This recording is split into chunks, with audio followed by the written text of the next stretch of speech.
FIFA o level of Bourne. Yeah, on track, we're working on fighting.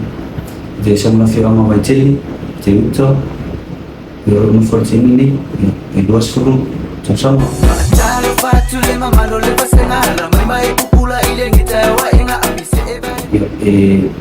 Sa ako ili mo pang sama karena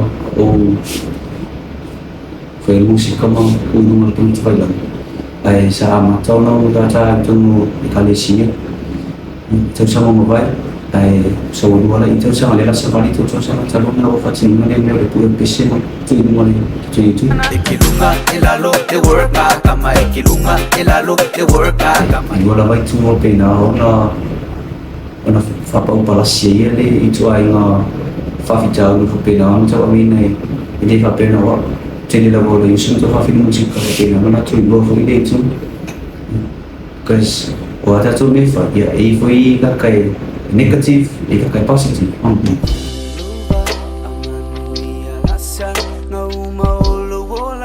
mamori ina whi au tuna pisi e whawhai mo whi whalongo o mamalo le tu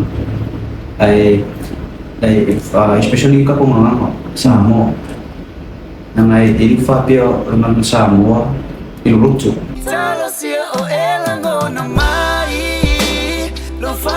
Hey guys, if we want to track, don't forget Team 1, it's on my motto. We're gonna do a festival the 12th of December. That means it's next month. So see you there. God bless you all. So boy, want to track. God bless.